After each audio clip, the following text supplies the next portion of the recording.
Menores de 16 y 17 años serían procesados, juzgados como adultos. Y esto a raíz de una ley que ha sido promulgada apenas este sábado, la ley 32330. Esto en el marco de la criminalidad que vive el país. Los congresistas lo plantearon como una solución. Ha habido críticas desde varios sectores, Ministerio Público, Poder Judicial, Defensoría del Pueblo, incluso en su momento desde el Ministerio de Justicia. Pero al final el Ejecutivo ha decidido promulgar esta ley. Nos acompaña el doctor Andy Carrión para hablar sobre este tema. Gracias por estar aquí, bienvenidos. Muy buenas noches, Tatiana, gracias por la invitación. Doctor Carrión, ¿juzgar a menores como adultos va a resolver el problema de la inseguridad como nos quieren plantear desde el Congreso, desde el gobierno? La respuesta radical, Tatiana, es no. Y existen ejemplos criminológicos que lo pueden evidenciar. De un tiempo a esta parte, el Congreso de la República ha emitido normas que en efecto pretenden reducir los índices de criminalidad. Por ejemplo, incrementar las penas. De hecho, el delito de secuestro, en su versión agravada, tiene una pena que va hasta la cadena perpetua, Tatiana. Pero eso no ha originado que se reduzcan los índices de criminalidad precisamente del delito de secuestro. Ahora, no solamente ya incrementan las penas, sino además ya han incorporado nuevos tipos penales y además han incorporado nuevos grupos, en este caso de menores de edad, que eventualmente responderían como si fueran adultos y serían simplemente sancionados como si fueran adultos. ¿Va a resolver ello? Es decir, ¿se va a lograr con esta norma de que menos menores de edad participen en delitos como el sicariato, extorsión o terrorismo, que son los delitos más graves? Pues la respuesta simplemente es no. Habría sí un buen precedente para señalar de que en efecto o el incremento de las penas o la inclusión de estas personas puedan reducirlas si es que, por ejemplo, hubiera funcionado con el delito de sicariato o hubiera funcionado con algunos otros delitos. Vamos a revisar, si me permite, los delitos justamente que usted venía mencionando, por los cuales los menores podrían ser juzgados como adultos. Terrorismo, homicidio calificado, secuestro, extorsión, sicariato, narcotráfico, robo agravado, trata de personas y violación sexual.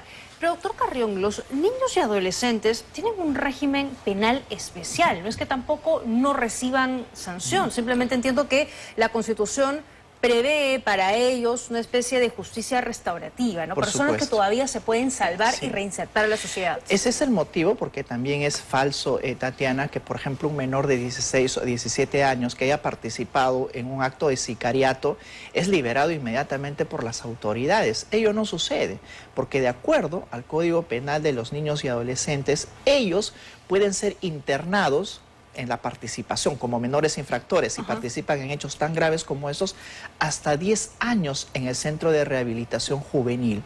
Es decir, no son soltados de manera automática. Pero ahora, en lugar de ir a Maranguita, tienen un régimen especial, naturalmente, que por la edad implica que puedan ser resocializados. Porque si son enviados a un penal en la que precisamente habitan o son internos mayores de edad, se ha demostrado hasta la saciedad que no son centros de resocialización, sino más bien escuelas del crimen. Eso es cierto, por las condiciones mismas que tienen los penales.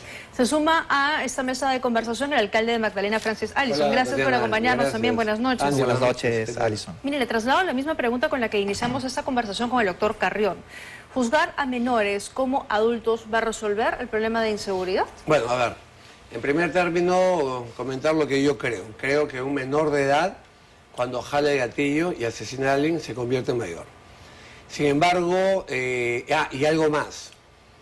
Hace poco estuve en ese establecimiento que la gente conoce como Maranguita, con el director, y claramente veíamos ahí muchos chicos bailando en talleres, pero los más violentos no entran a ningún taller y no intentan siquiera rehabilitarse. O sea, no son los que han entrado, por ejemplo, por sicariato, los que están en el taller de carpintería, ni lo intentan siquiera. Entonces, claramente son muchos de ellos irrecuperables y además muchos estudios afirman que quienes comienzan delinquiendo con delitos muy violentos y muy graves son más bien los más difíciles de recuperar y de reinsertar a la sociedad. Sin embargo, no se trata de lo que nosotros queremos o pensamos, sino que en realidad ya tenemos pronunciamientos de, por ejemplo, la Corte Suprema, que dice que hay muchos jueces podrán declarar obviamente vía control difuso Sí. esto inaplicable. Pero ¿usted le parece positiva la medida en general? Yo estoy de acuerdo que hay que tener mano muy dura contra quien asesina.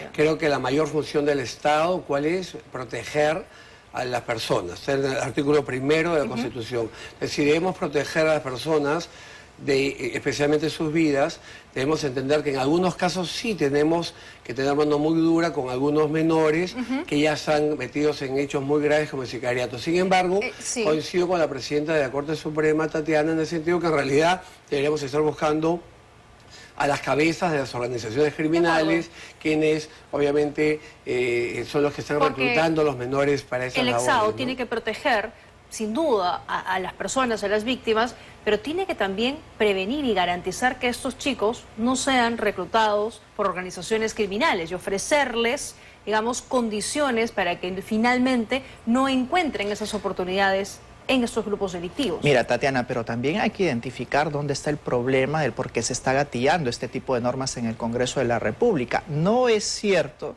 de que en gran parte de delitos de sicariato participen menores de edad. Ese es un buen punto. El porcentaje, Tatiana, de partícipes en delitos de sicariato de menores de edad llega hasta el 3 o 2%. Hasta Entonces, menos, la pregunta es, ¿vamos a legislar e incluir a un gran grupo de personas que en realidad pertenecen a otros delitos comunes como hurto, etcétera, y solamente por el hecho de que se identifican el 2 o 3%, vamos a hacer que bajen a un régimen distinto al que, por ejemplo, prioriza la resocialización? Y otro tema, el de Maranguita, por ejemplo, ¿no? Bueno, sí, en efecto, se han fugado de Maranguita, pero en principio eso no sucede hace algunos años, no es permanente y no se debe necesariamente a que los menores de mutuo propio hayan tomado la decisión, sino que en ocasiones también de que no se implementan los adecuados niveles de seguridad. De acuerdo. En penales de Está mayores abarcado también sucede, sí. no solamente en Maranguita. Tengo que hacer una pausa, quédense con nosotros para seguir hablando y regresamos porque efectivamente el presidente del Congreso de la República no tiene muy claras las cifras. Le preguntaron, oye, es menos del 1% los que están metidos en ese tipo de temas, sicariato, y no lo tenía nada clara. ¿Y de qué está legislando el Congreso de la República? Con eso y más regresamos en unos minutos. Muy bien, vamos a escuchar lo que ha dicho hoy el presidente del Congreso, Eduardo Salguana, sobre la ley para poder procesar a menores como mayores de edad, como adultos. La mayoría de los sicarios, la mayoría de las personas que victiman, que van en una motocicleta, que conduce la motocicleta y que el que lleve el arma y que luego la utiliza para matar, para asesinar a una persona inerme, indefensa, generalmente es un menor de edad. Nos gustaría saber que quede la precisión respecto a cuál es la fuente a la cifra que usted acaba de dar, porque incluso los congresistas que han presentado esta propuesta en su momento mencionaban que se trataba del 1%, no de cifras grandes como lo ha mencionado, presidente. No, yo no he dado ninguna cifra, he dado conceptos. Dijo que eran innumerables los casos, presidente. No hay un número entonces, ¿no? Según cifras de UNICEF y del propio Ministerio Público, lo que usted señala no se acerca en todo a lo real. ¿Podría explicar por qué hace esta precisión con más puntualidad? No, entonces si la cifra es que son pocos, no va a perjudicar en todo caso a muchos. O sea, si las cifras son pocos, o si son poquitos, bueno, entonces no va a perjudicar a muchos. Esa es la conclusión. ¿Por eso aprobaron la ley? No, y eso nos da una idea del tipo de trabajo que despliegan los congresistas de la República. Puede uno estar de acuerdo o en desacuerdo con esta norma, Tatiana, pero lo que sí no podemos permitir es de que no se tenga la evidencia a la mano para poder, por ejemplo, reducir índices de criminalidad en la que participen menores de edad. Y si no tienes la data, significa de que la norma simplemente va a ser absolutamente ineficaz. Hemos visto cómo el presidente del Congreso de la República simplemente no supo cuál era el porcentaje de menores que participan en un delito. Y eso es grave porque no estamos hablando de cualquier ciudadano que opine, estamos hablando de un congresista de la República que tiene en sus manos precisamente poder luchar contra la criminalidad en base a ello. Pero si no tiene los datos de los menores de edad, ello significa de que también ignoran, por ejemplo, la data de si aumentar las penas e imponer la cadena perpetua para delitos de secuestro simplemente no dan resultados. Y es importante que tengan los datos criminológicos, más aún si son congresistas de la República. Por supuesto, porque cuando además la periodista le aclara las cifras y le dice que es mínima la cantidad de menores involucrados en estos delitos, dice, bueno, van a ser entonces pocos, ¿no? Los afectados, o sea, tranquilos, no pasa nada. Ese es el sustento. A ver, yo estoy, repito, yo estoy de acuerdo con que se aprecie como adulto al menor que asesina, de manera dolosa. especialmente si se dedica a eso como trabajo, sicario. Pero me preocupan algunas cosas. Primero, ¿qué pasa con el sicario de 15 años? Y el de 14, porque meses atrás, revisemos las noticias, se han detenido sicarios dentro de los pocos que hay porcentualmente al universo de sicarios que hay en el país. Sí, se ha detenido a sicarios de 14 años y de 15 años. Entonces, ¿qué bien? Entonces, si disparas a los 15 y seguimos en lo mismo. Y que las mafias podrían también captar al de 15 y 14 y ya no 16 y 17 con esa misma lógica, no hay mucha diferencia. Entonces, en todo caso, en el mundo anglosajón, donde al menor sí se le juzga como adulto, Estados Unidos, Canadá, Reino Unido, hay en cada caso, y en muchos de estos países, una audiencia de remisión. Primero hay una audiencia para ver si ese menor debe o no debe ser juzgado como adulto, según la gravedad del hecho, según, digamos, las características personales, en fin. Y luego de esa audiencia se le manda. Hay casos muy famosos donde menores, incluso de 14 en Estados Unidos, han sido juzgados como adultos. Vamos a ver, sí. La preocupación es la edad, que en todo caso no abarca todo. Sí, eso es lo que se buscaba. Segundo tema, el control difuso.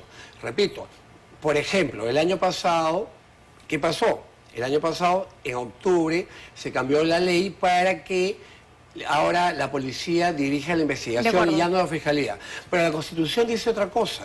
Y en la práctica esa ley no existe, porque hoy, después de los meses que han pasado, el fiscal sigue dirigiendo la investigación desde su inicio, como manda expresamente la Constitución. Entonces el Congreso lo que tiene que hacer es hacer las cosas mejor. Vamos a, si me permite, justamente sobre el primer tema que usted estaba mencionando, sobre el tema de la edad. Se refirió la fiscal de la Nación. Vamos a escuchar lo que dijo el día de hoy. La citada ley responsabiliza penalmente a los adolescentes menores de edad, de 16 y 17 años. Es decir, como si se trataran de adultos mayores de edad. Pese a nuestra oposición institucional, así como de todos los sectores involucrados, por lo que también estamos evaluando las acciones legales que adoptaremos para revertir su vigencia. Si la criminalidad quiere instrumentalizar más adelante a nuestros niños y niñas, ya no usando a chicos de 16 y 17 años, sino de 15, 14, 13, 12.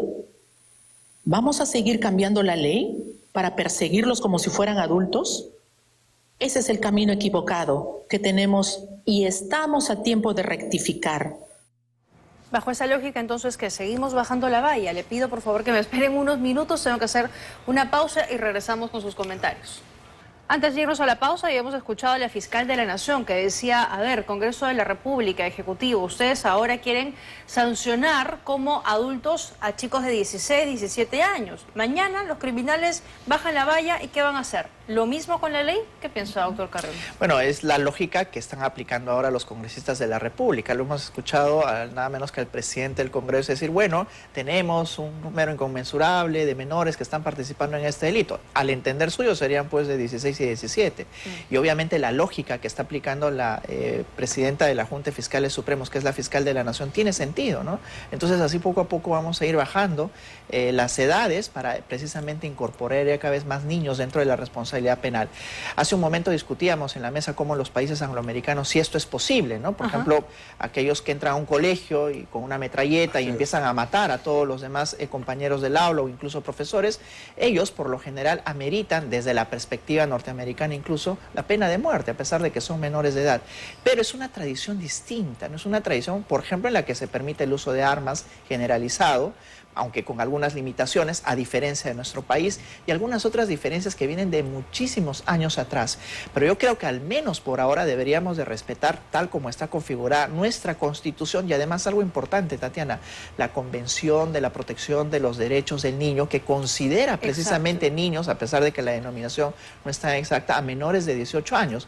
Y si nosotros realmente queremos incorporar menores de 16 y 17, primero tendríamos que hacer una reforma constitucional y luego apartarnos también de la convención de la que formamos parte. De acuerdo, entonces sería todo un proceso, digamos, porque Perú está suscrito a esos tratados internacionales. Por eso es que, lo que usted decía al inicio, los jueces van a recurrir al control difuso y probablemente no se acate, y una norma que tomó tiempo, que tomó presupuesto y todo lo que sabemos no termina sirviendo para nada.